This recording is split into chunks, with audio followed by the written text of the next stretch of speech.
Emmanuel Macron annonce la mise en chantier d'un musée mémorial pour les victimes du terrorisme. Vous en parlez, Mathieu, avec Philippe Duperron, président de l'association 13 11 15 Fraternité Vérité, l'association des victimes du 13 novembre. Bonsoir Philippe Duperron. Bonsoir. Et merci d'être en direct avec nous. Ce soir, vous étiez vous-même dans cette cérémonie d'hommage aux Invalides tout à l'heure ? Bien sûr, oui, j'étais à cette cérémonie d'hommage comme tous les ans depuis 2016, qui était la première cérémonie à laquelle j'ai participé. Et je représente bien sûr l'association 13 11 15 Fraternité et Vérité, l'une des associations de victimes du 13 novembre. Avant de parler de l'annonce de ce musée mémorial, chantier du président, je voudrais quand même vous poser une question plus pratique vous concernant peut-être. Il a annoncé une meilleure prise en charge des victimes du terrorisme. Qu'est-ce que ça implique ? De quoi est-ce que vous avez besoin quand on dit une meilleure prise en charge, Philippe Duperron ?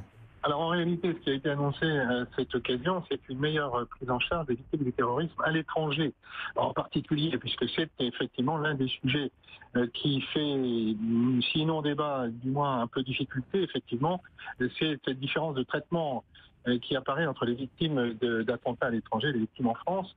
Il y a toujours beaucoup de progrès à faire en ce qui concerne la prise en charge des victimes en général, mais particulièrement pour les victimes à l'étranger, puisque là entrent en ligne de compte des aspects politiques et de relations internationales qui, évidemment, rendent plus difficiles les prises en charge. Philippe Duperron, il y a aussi l'idée d'une commémoration chaque année le 11 mars. C'est une date européenne puisque c'est l'anniversaire des attentats de Madrid, le 11 mars.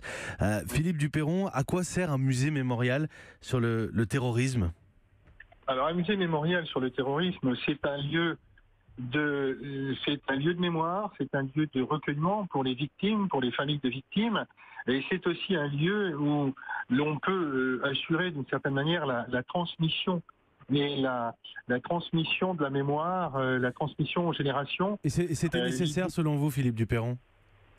C'est quelque chose qui est important. En tout cas, ça fait partie des propositions du comité mémorial, et c'est du comité mémorial qui a été remis à l'école des Louvets il y a une dizaine de jours, et c'est effectivement une proposition à laquelle nous souscrivons.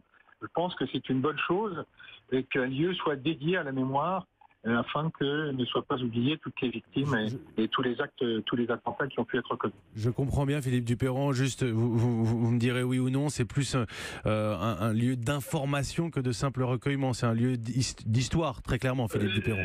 C'est un lieu d'histoire, c'est un lieu de recueillement, c'est un lieu où le nom de toutes les victimes pourra apparaître d'une manière ou d'une autre. Ça reste ensuite des aspects techniques, mais en tout cas, le nom de toutes les victimes, les lieux de tous les attentats seront ici recensés et d'une certaine manière aussi, je le répète, c'est un lieu où la mémoire pourrait être transmise aux générations futures qui pourront ici, comme c'est le cas à Caen d'ailleurs. Merci Philippe Duperron, président de l'association 13 11 15 Fraternité Vérité, association de victimes du 13 novembre, le président qui a aussi annoncé la création d'un centre national de ressources et de résilience chargé d'améliorer la prise en charge des victimes, ce dont on parlait.